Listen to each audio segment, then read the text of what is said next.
கல்லுப்பை சேர்த்து விடலாம். நாம் உப்பு சேர்ப்பதால் வெங்காயம் விரைவாக வதங்கி வந்துவிடும்.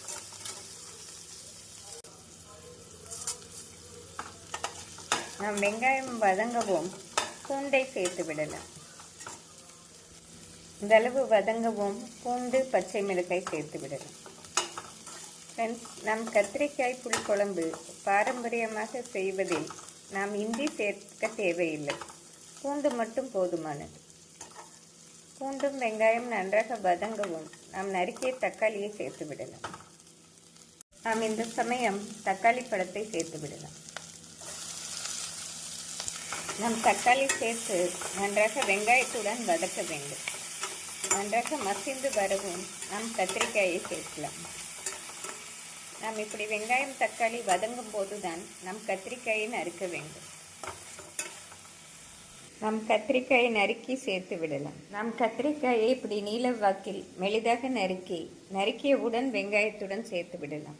நாம் இந்த அளவு வெங்காயம் தக்காளி வதங்கவும் கத்திரிக்காயை சேர்த்து விடலாம்.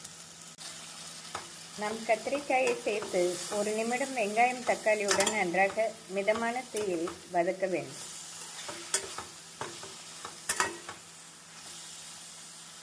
ஃப்ரெண்ட்ஸ், நாம் கத்திரிக்காய் புளிக்குழம்பு இப்படி கடாயில் செய்தால்தான் மிக டேஸ்டாக இருக்கும்.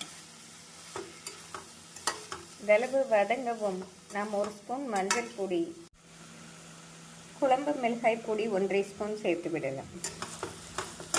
நாம் மசாலாவுடன் கத்திரிக்காயை நன்றாக மிக்ஸ் செய்ய வேண்டும். நாம் மசால் பொடியுடன் நன்றாக கத்திரிக்காய் மிக்ஸ் ஆகவும் நாம் சிறிதளவு தண்ணீர் ஊற்றி மிதமான தீயில் மூடி போட்டு 5 நிமிடம் வைத்து விடலாம். கத்திரிக்காய் வெந்து வந்தவுடன் நாம் புளி தண்ணீர் சேர்த்து விடலாம். ஃப்ரெண்ட்ஸ், கத்திரிக்காய் நன்றாக வெந்து வந்துவிட்டது. இந்த சமயம் நாம் புளி தண்ணீரை ஊற்றிவிடலாம்.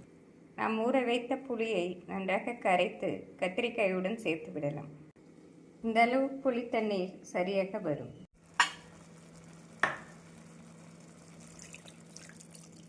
நாம் புளி தண்ணீர் ஊற்றிய பின் ஹை ஃப்ளேமில் வைத்து கொதிவிட்டு பின் அரைத்த தேங்காய் விழுதை சேர்த்து விடலாம். குழம்பு நன்றாக கொதித்து வரவும் நாம் அரைத்த தேங்காய் விழுதை சேர்த்து விடலாம். தேங்காய் சேர்த்து 1 நிமிடம் கொதிவிட்டு நாம் அடுப்பை ஸ்விட்ச் ஆஃப் செய்து விடலாம்.